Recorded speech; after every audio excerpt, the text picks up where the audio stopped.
great group. I can't tell you enough that there are people out there who will help you and who want to help you. They are passionate to be here because this is so important for you as you leave the college. So you'll hear more about what they do in their jobs, but I want to let you get to know them just a little bit personally as well. So for the first panel, Carrie Hurd is going to be talking about before the interview along with Hank Kwame. These two, Carrie actually works in Seattle, lives in Eagle, which was really confusing our database for a while there. But she actually commutes every weekend for the most part between here and Seattle. And Carrie has some great stories about whether to believe or not to believe what people tell you when you're filling out an application for a particular job. So be sure to listen to that part because there's a lot of wisdom there. Hank Kwame is a recent graduate and is also passionate. When I had coffee with him, he said, oh, I'd really love to be able to talk with students about ways that they can be prepared and be ready. Hank is also ambitious in other ways. He already owned a home. It's now a rental for him, and he's purchased a second home, he and his wife. So he says the bank owns them, but we understand that. That's the way that works.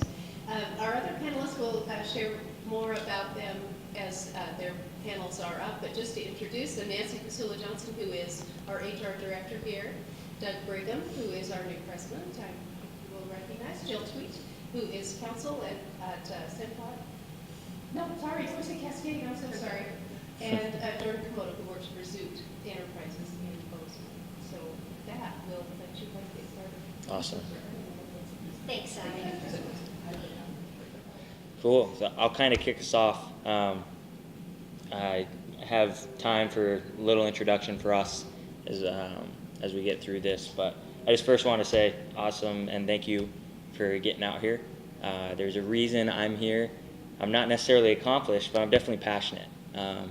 I think I've gotten to the point in my career just because of my passion, but mostly because of utilizing the CEL, utilizing connections from College of Idaho in my time here, and applying that in my career search. So a little bit about me quickly is I didn't know what the heck I wanted to do after C of I, so I went to school.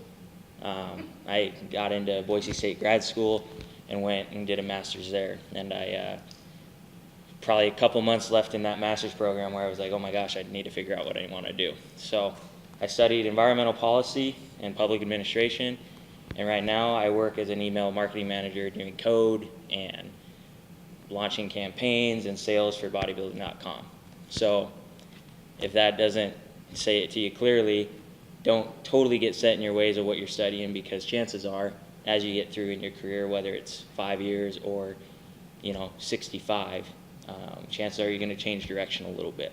So just take a little bit of the tips and skills that we want to give you, and definitely the connections as you get into your career search. So that's why we're talking to you.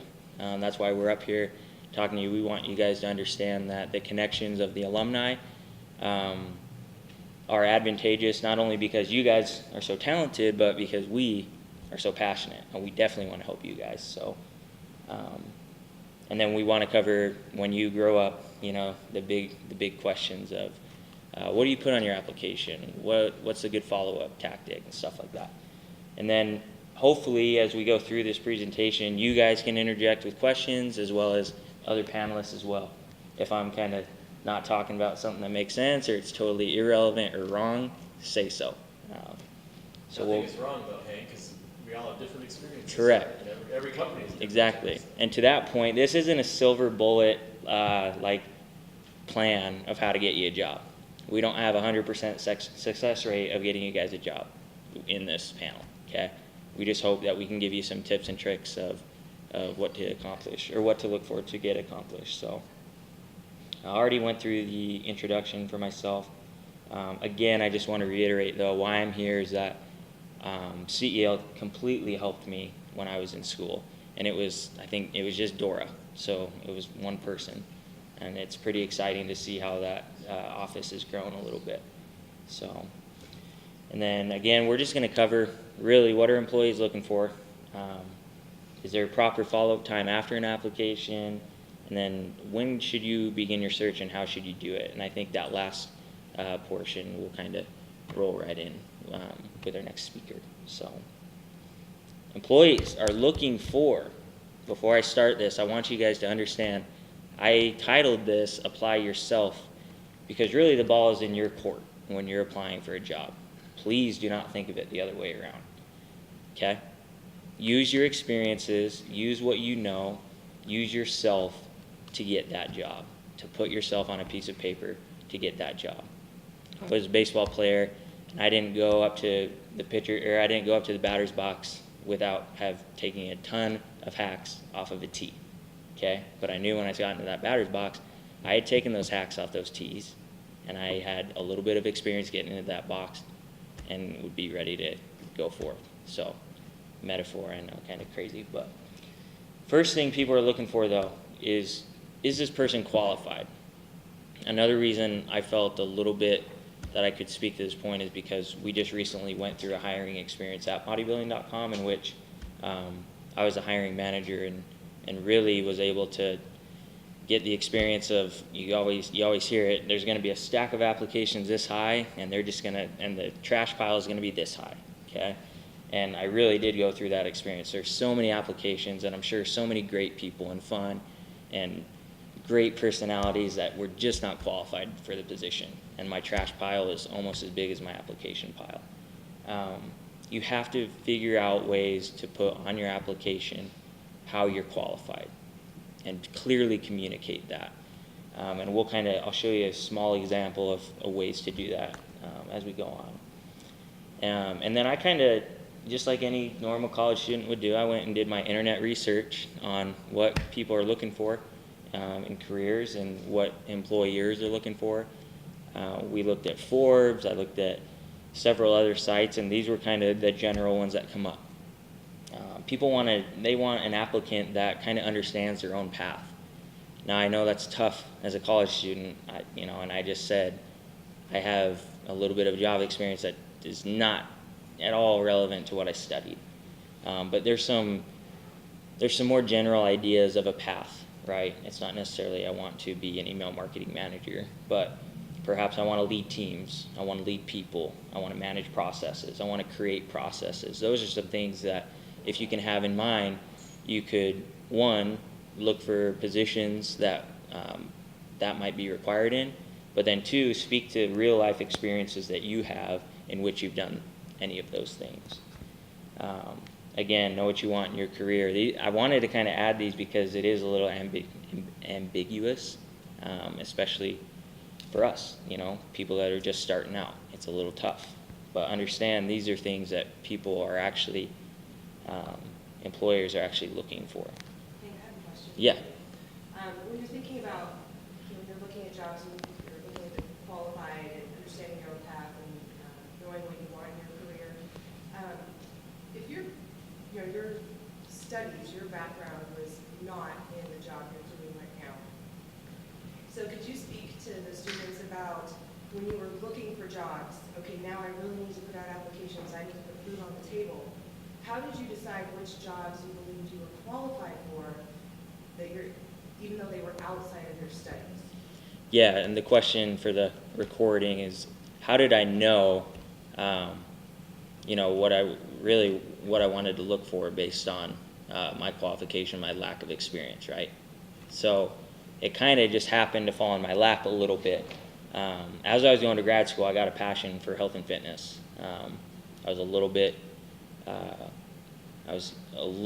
heavy. I started getting into health and fitness, started to, exercise a lot more. And at that point, I had a connection at a company before bodybuilding.com that I just started chatting with, and they just so happened to be hiring for kind of a sales position.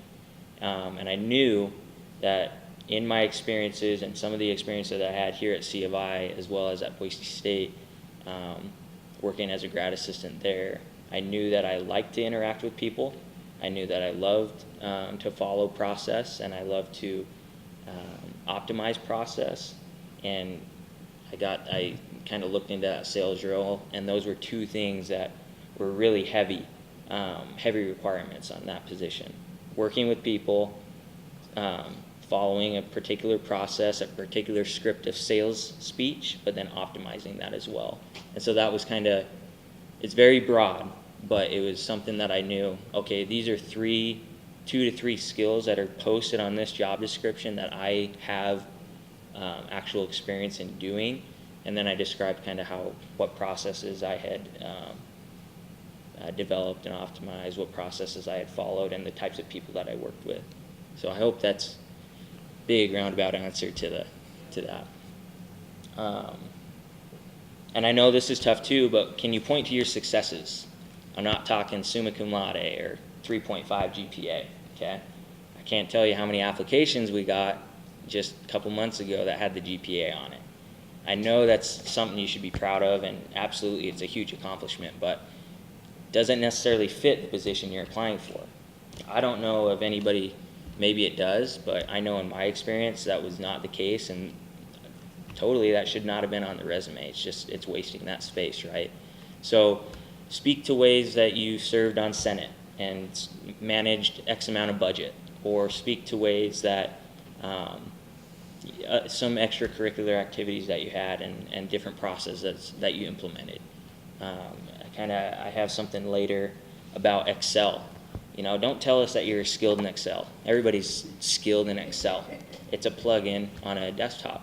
I feel like this is going to be good cop, bad cop, good cop. Okay. Oh, no, I absolutely totally agree with what you're saying, Hank, because when you tell me that you use the space for special talents, and you tell me you know Excel, I'm like, What do you? okay, that's expected. Right. When Doug and I were in school, that was not expected, Mhm. okay? 'Cause it didn't But I exist. want, but I want you to tell me about, like, if you have an extra language, maybe you taught yourself HTML Mhm. for doing websites, and I know even that's a little dated language, but I want to know that kind of stuff. Yep. Not Word, Excel. And if These you are are, good. yeah, and if you are going to say anything with Excel, talk about the pivot tables or talk about the specific functionalities that are in Excel that you could take that to. Does that make sense? Are there any questions so far? I know I've been kind of blabbering. Okay, good. And goals, right? Everybody has a goal. Again, these are things that, like, they seem very broad, but there are ways to really dial down the specificity and putting it directly to the position you're applying for. If you have particular goals, I want to be a homeowner, or I want to be a real estate slumlord, right? How many homes do I want to have by the time I'm 40? Quantify that. Quantify the amount of growth that you want to do. I want to grow my revenue in my properties by 23% because X, okay? There are ways to drill down and be specific. And if I can chime in real quick. Good. Have them be goals that are not necessarily realistic, but that mean something to you. Mhm. But don't put on your application for your first job that I want to be the manager of the business. Right. Because that's not realistic unless you're an entrepreneur and are going to start your own business. Mhm. You want to have a position that develops and brings the talent that you bring in, helps add value to our organization, and then later we'll take you up the ranks. Mhm. So keep in mind with that. Awesome. And I know I'm jumping ahead here a little bit, but I have an interview tip, okay? Really, and that is, you should be asking kind of what they're expecting of the position, but even more so, communicate what your expectations are of this position. So again, the ball is in your court, okay? You should, and again, we're not there yet. This is the application stage. But if you are in a position where you are interviewing, be sure to communicate, okay, Jill, the hiring manager, my expectation for the role are on a day-to-day basis, I would be handling the Excel spreadsheets and building pivot tables. And then maybe on a weekly basis, I'd be improving the processes in X and X way. Is that clear? Am I thinking of that position correctly? Can you elaborate a little bit more so that I'm definitely understanding? Position it in a way that, hey, you're here to improve that business and this is what I'm expecting. Make sure we're on the same page. But again, this is the application page. But you can include that in your cover letter. For sure. So, cover letters do matter. Yes, Yes, big time. big time. Cool. And then we were asked to kind of include this. Is there a proper follow-up time for an application? The hard and quick answer is no. Really. This is the application stage. You have to make yourself stand out on paper, and based on all of that, if you're qualified, they'll follow up with you. That's where the cover letter's really important, because that's where you can tell your story. Yep. And you can get them to focus on those specific background items, experience that you've gained, whether it's through being on a sports team, which is part of a team, leadership roles, volunteer work, after-school jobs, before-school jobs, on-campus jobs. Mhm. That cover letter's going to tell that story. Perfect. And not just rehashing your resume Yeah. either, but actually elaborating more. You can't do that in bullet points on the resume.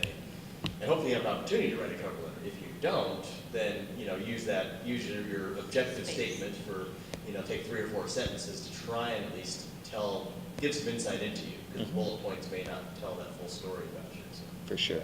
I say try to cram a cover letter in there. just do it anyways. Yeah. I know on our electronic application system in our company, there is a click here to upload your resume. Mhm.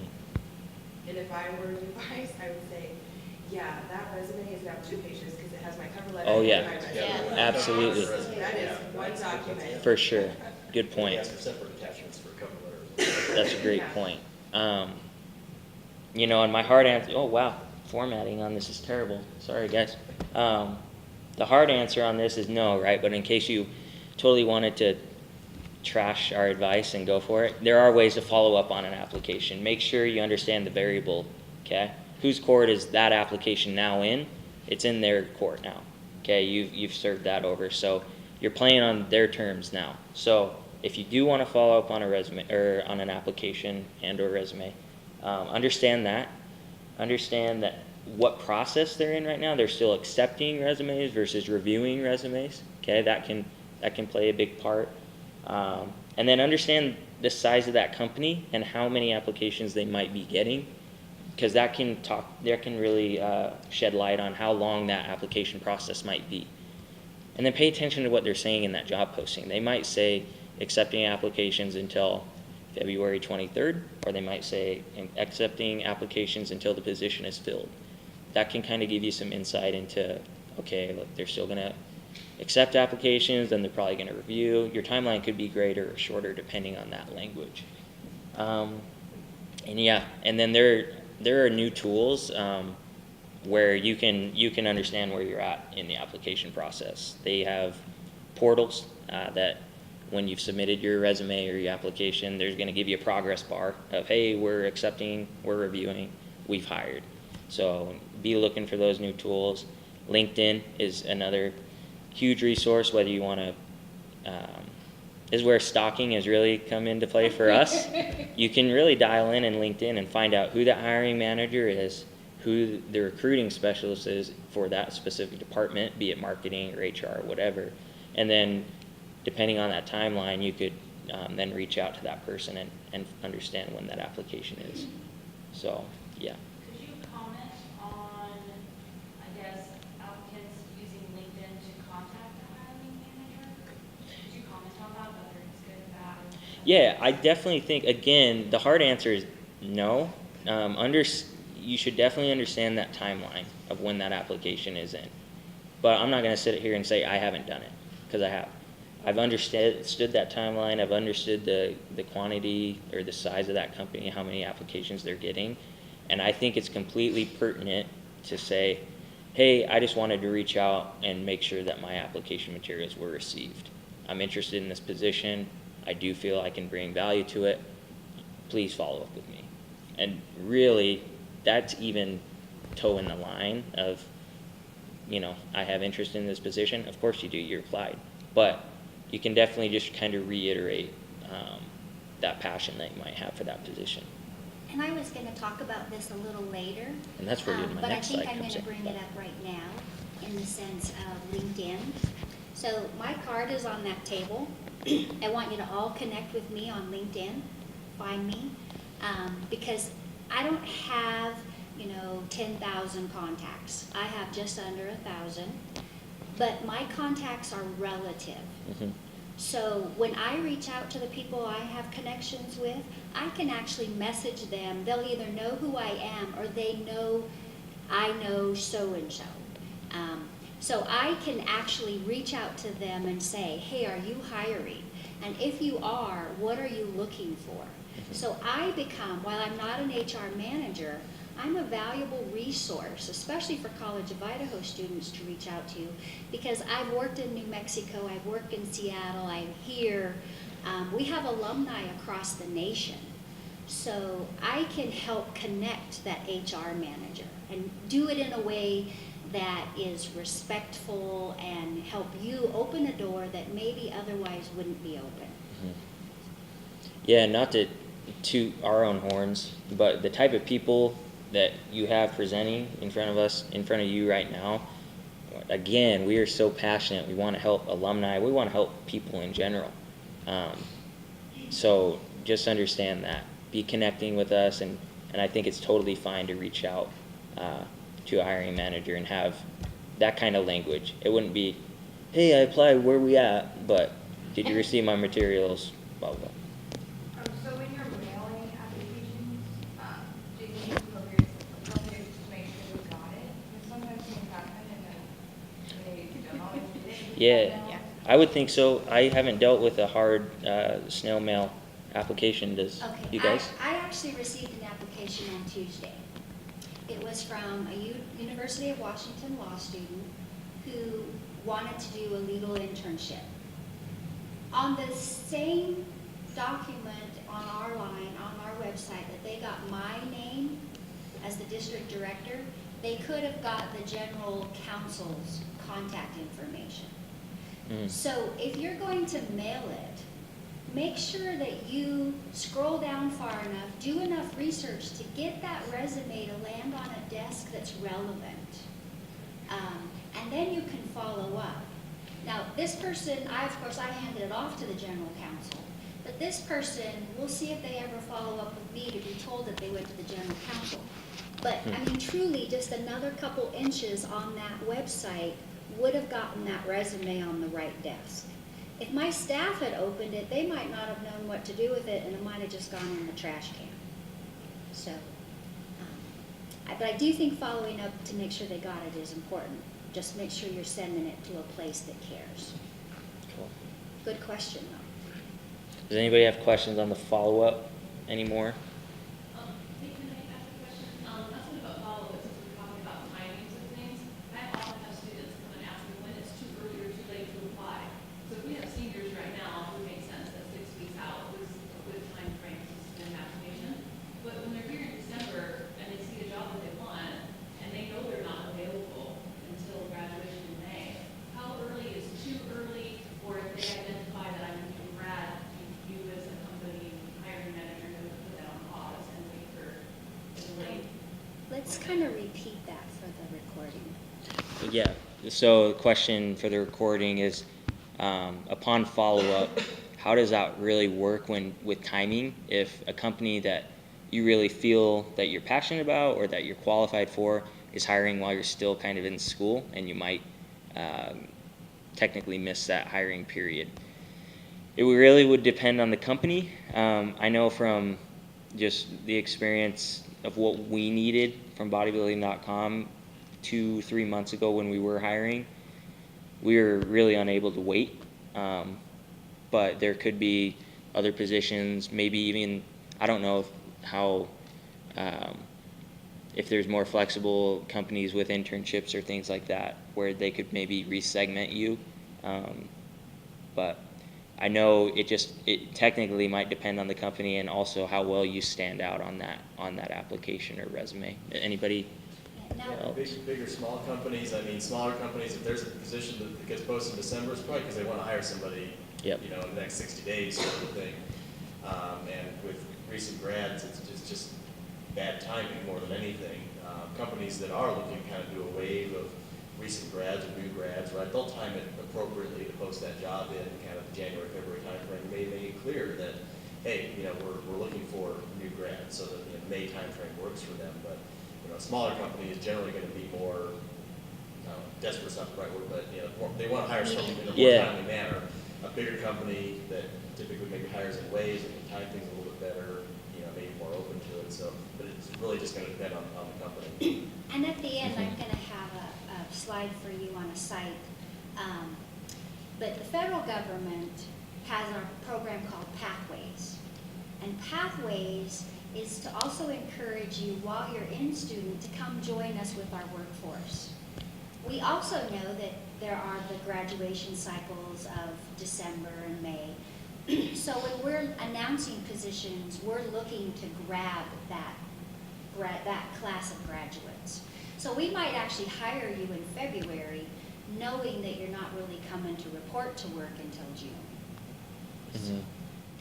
But I will say to that, it does not hurt to reach out and get a connection, right?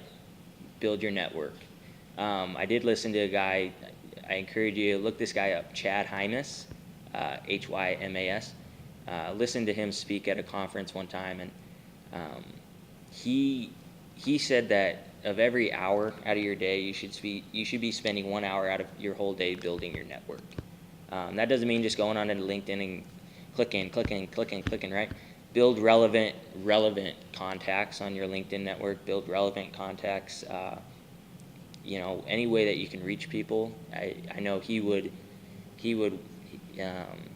go out and actually meet people in his community and build his network that way. But I thought that was really interesting. He dedicated a lot of his time to building relevant connections. LinkedIn is such an easy tool for you to be able to do that. Just make sure that they are relevant. Make sure when you're connecting with LinkedIn that you use the message and customize the message. Mhm. Don't click connect. Hey, I'd Because like then they you don't to know join who my you are. network. I'm not going to accept somebody that I don't know who they are or I haven't had a conversation on. Right. Yeah. So, That explains. but there's a book Exactly. there's a We're book not called connected. Never Eat Lunch Alone. Mhm. Now, if you don't read it, it's okay, but it's all about networking. And if you're going out, and I recognize you guys are probably still eating in the dining facility, but if you're out and about, do not eat lunch alone. Meet somebody at lunch. You don't have the budget yet to be able to buy somebody lunch, but make your lunch time matter in building that connectivity. You'll be surprised at the people that you will meet there. Just down at, is it Mr. V's down here on Chicago?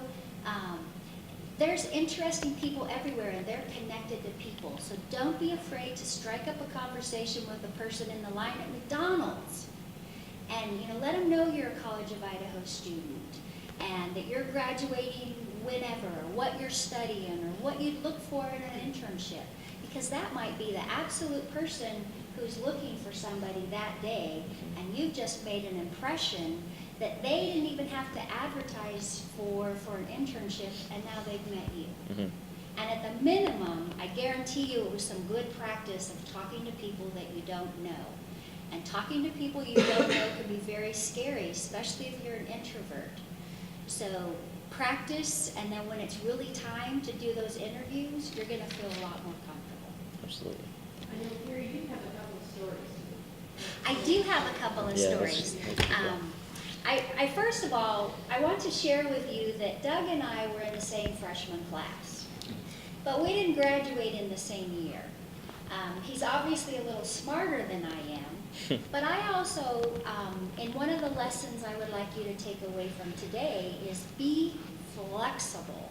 Be ready to pivot while you're here on campus, but also after you graduate in your career, because like Hank said, when he graduated, he really didn't know what he wanted to do, and that's not uncommon. Well, for me, I was the opposite. I walked on this campus knowing exactly what I wanted to do. I wanted to go be an investment banker. But I happened to be in the class of 87 originally, and there was a big stock market crash. Or maybe we were 88, I can't remember what original class I was. I go to everybody's parties because I think I'm in everybody's. But there was a stock market crash. And guess what? Nobody was hiring in investment banking after that. So my whole career imploded. And I didn't know what to do because I was so tunnel vision on this was my path. And I know Professor Perkins was here in accounting for many years, but probably none of you, I don't even know if he was still here by the time you got here, Hank. Was he? Okay, well, he saved me, let me tell you. He may have been an accountant, but he had a lot of psychological background. And he encouraged me to take additional accounting classes. And I happened to be at the time of the crash in an investments class, and I owned some penny stocks and stuff. But I realized I didn't know how to read depreciation schedules. I really didn't know how to really read financial statements. And yeah, I knew, an income statement, but what he did is he pulled me aside and he knew I was destroyed. I didn't know, my life really imploded. And he guided me on some things I could do. He guided me on some other types of career paths that were out there. And honestly, I had never thought of any of those. And they were all very intriguing. And so I took some additional accounting classes, and I will tell you, I took it at Boise State in the summer. So if I didn't do well, I didn't have to have it come and ruin my GPA. Because I didn't do well in those first 2 accounting classes. Doug probably got A's, I got C's. But I did okay because now this level of accounting really made sense and it was practical to investing. So I ended up graduating with an accounting degree, and the only job offers I got were from banks. Well, I didn't want to work for a bank, so I went to work for the federal government with my accounting degree. And then later I left the federal government and did what I wanted to do, which was start a business. Was a mortgage lender and a commercial broker. Then I ended up actually working at Merrill Lynch. I went into Merrill Lynch and did lending. So I never became an investment banker, but I still worked for the very employer that I had desired my whole life. So you never know what life is going to bring you. So the number one lesson is be ready to pivot at every instance. Another story I want to share with you is don't close your own door. Now, you're all qualified, so congratulations, first of all, because you got accepted to College of Idaho. Yeah. Second of all, because you're here. And how many seniors do I have? How many freshmen do I have? Strong. You guys are so on top of it right now because you have the next 3 years to really do and what we're saying and get ready so that we're there where the seniors are. You're going to have lots of practice and you're going to be ready. I hope most of you seniors are. But let me tell you, people are going to tell you, don't apply for this job. Like I told you, I didn't want to work for a bank. That was pretty closed-minded on my part. Very closed-minded on my part. I actually ended up getting my first job. I told you I worked for the federal government. I was working out at Gowan Field as a temporary employee in finance. And I took vacation time from my job to use the office typewriter to make an application for a job. And everybody in the office thought I was crazy. They kept telling me, you're wasting your time. There's going to be that big stack of applications, right? There'll be 100 employees. Well, the reality is I said, if I don't apply, then I've closed myself out of that opportunity. And months went by, and I didn't hear anything, and honestly, I thought they were right. But let me tell you, a few months later, I got a job interview. And I went and interviewed, and guess who the hiring official was? It was a College of Idaho alumni. And I got the job. There was a lot of qualified people there. But if I hadn't applied, I wouldn't even have had that job. I had an employee just yesterday. I have a branch manager position opening up in Spokane. And this person is so talented, they don't even know how talented they are. And he's talking to me about this position, and we've reviewed the resumes. And both of the potential people that work in that office that could get that job need work on their resumes. So make sure you go to CEL and get them to help you with those resumes, because that resume is what speaks for you with that cover letter. So this is my own employees. I know how great they are. And HR is saying, Carrie, you're going to have to detail somebody else into this position acting because neither of your guys qualify. So I'm helping them try to figure out how to add up their resume so they qualify. Otherwise, they don't get an opportunity to get it permanently. And the one employee says to me, thanks, Carrie, but I don't really think I'm interested in this job. Now, this is a superstar employee that works for me that doesn't think he's interested in a leadership position in my organization. How do you think I felt? I was destroyed. I was crushed because obviously he hadn't heard any of our stories about don't close the door on yourself. So I took the next 20 minutes walking him through the value of interviewing, the value of working on that resume, and the value of the connections of the people that would be on that interview panel that could maybe he doesn't want the job today, but go through the process, get prepared, because in 3 years he may want that job, or maybe want that job in Minnesota versus Washington State. And the people that were on that panel could help him get that job in the future.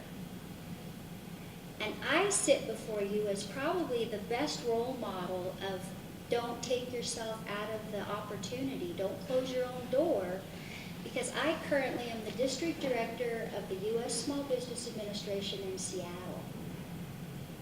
I was the deputy district director in Albuquerque, wanting to get the district director here in Boise. And, you know, again, I had a little bit of tunnel vision. I wanted Boise. But I applied for Seattle for practice. When I applied for the job I currently hold, I was practicing. I wanted to know what skill gaps I had. I wanted to know what the process was going to be, because I'm at kind of the top of my organization. So, you know, I'm the executive leadership team. I needed to know what that process was going to be so that I could be ready for that next position. And can you imagine my surprise when I got the call, because Boise opened and everybody was lobbying for me to get Boise. And headquarters said, Carrie, we're confused. Do you want Boise or do you want Seattle? And I was like, well, I want Boise, of course, but Seattle would be awesome. It's the second best place I could be, right? And they said, well, we hired you for Boise, don't you know that? Or for Seattle. And I said, what? You hired me? This is a big market position and you hired me, a rookie? So guys, you never know where that next job is coming from, but you have to make sure that you're prepared and practice to get those jobs. Practice through interviews, practice through volunteer work. Hank is the great example of the era where you couldn't get a job. People would not hire anybody. If they didn't volunteer, they didn't have any experience on the resume unless their family owned a business and they volunteered for the family business. So be prepared. You just never know where the next job's coming from. So I feel like I can sit here as a self-proclaimed expert, but basically the poster child of apply. Do not ever close your own door. And never listen to naysayers. There's a lot of negative people out there. It's human nature. We can't help it, folks. But a little positivity and a little, just the attitude, it goes so far. When I hire, I will hire attitude over talent. Now, you guys got it made because you've got the talent. I know by the fact that you're sitting in this room, you are talented.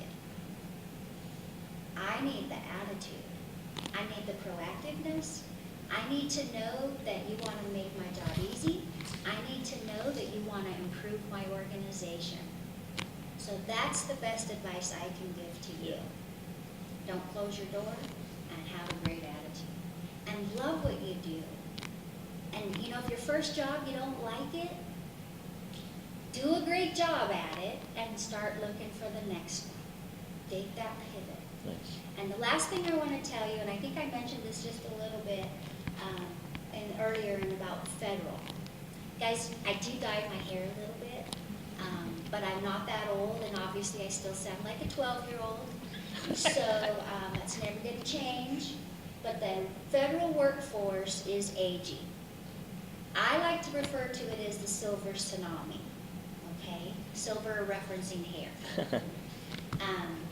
That, for me, is not a good thing, because that means how do I backfill all those vacancies I'm having? The guy that retired in Spokane was there for 27 years in the same position. For you all, that's a huge opportunity. So I would really encourage you to go to USA Jobs, and it's usajobs.gov. There are lots of tools out there. We list current positions. We list agencies that are hiring. Can we switch to the next? No, yeah, that one. Previous. Next, that one. You guys, this is a recruitment online webinar that's going to show you how to help apply for a federal job. And the Pathways program is the program I mentioned where we're looking for college students to come join our workforce. So by you guys being able to sit on, there's a webinar Thursday, April 26th. You can register right now. And on the 20th, you can register for the one after, I think, graduation. But get in there, see how we look at resumes a little differently than the private sector does. They can coach you. Mathematics, who's mathematicians in here? Anybody? Oh man, we want you. We want you in like 40 different government agencies.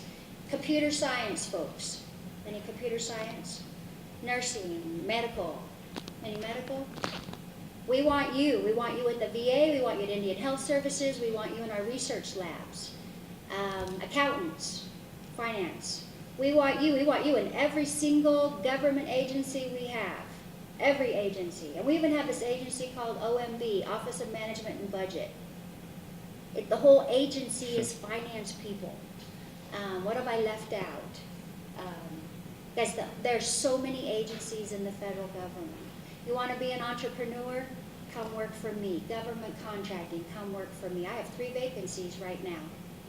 I'm looking for someone who has a commercial lending background. I'm looking for someone to help businesses do government contracting. And obviously I'm looking for a branch manager, which you guys aren't going to be the greatest candidates for, but you would be great candidates for some of the other positions. So with that, I'm going to turn it back over to Hank and a few other questions because we're about to run out of time. I took notes. They're right here on my fingers.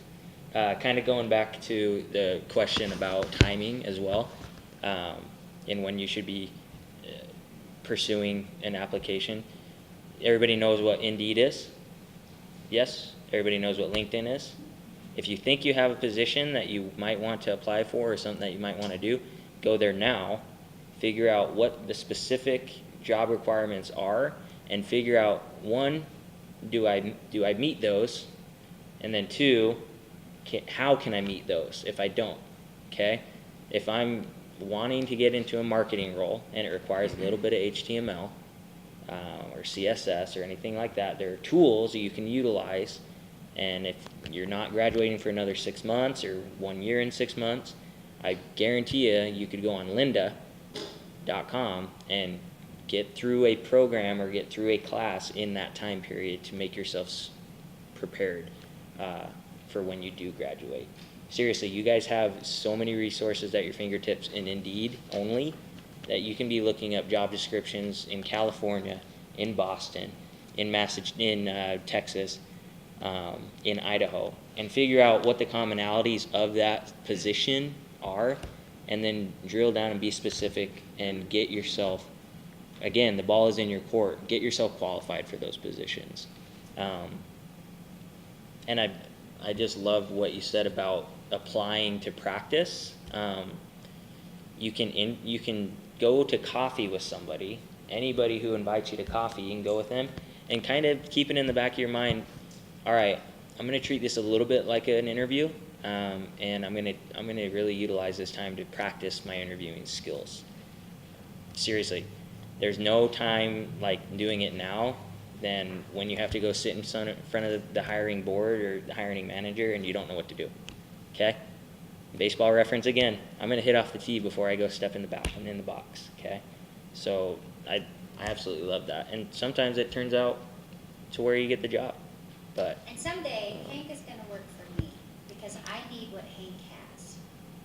Hank's got a great marketing background, he's got a great technical background. Hank really wants to be in the Obviously- public sector, but he couldn't find a job there. Obviously, Hank So. has some strong communication skills, so I want somebody like Hank. So But consider utilize, that someday, Hank. yeah, for sure, for sure. Note 4. And utilize any resource you have here on campus. It's funny that you mentioned an advisor. I totally forgot we had advisors. Clearly, I didn't utilize mine for anything more than baseball jokes. I'd talk to Jasper about the Red Sox and the Phillies all the time. I didn't use them for career advice, but I did use the Center for Experiential Learning for sure. I started early. I started about, I think it was my, probably junior year, mid to late junior year, trying to get a summer internship.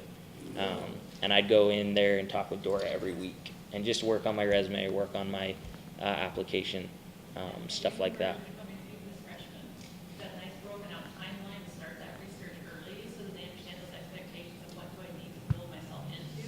When you get freshmen out there, please know that coming in early is going to make you stronger in the long run because you have more time to build a skill set. Oh yeah, So freshman through senior, every year we want to see you in there. for sure. And volunteer, volunteer, volunteer. Work on campus, come see me, work Yeah. study. Last thing, I have a resume hack. Okay, see this? You can kind of hardly see it. This says, this red circle I pulled from the internet, just Google Images. This red circle is from the job description. Okay, verbatim, this person put how they were qualified and where they had previous experience and repurposed that job description in their application. And what does that show? That it doesn't show the hiring manager, man, this turkey, they really plagiarized that. It shows them, man, this person has this specific skill set and a specific need that we need for the requirements of this job. Quick hack. Do we have time for questions? Or we need to kind of need to roll. So, but this is open We'll forum. be around afterward at lunch if you guys, I better not speak for Hank, I'll be around afterward at lunch, so. Cool. Yeah, thanks, guys.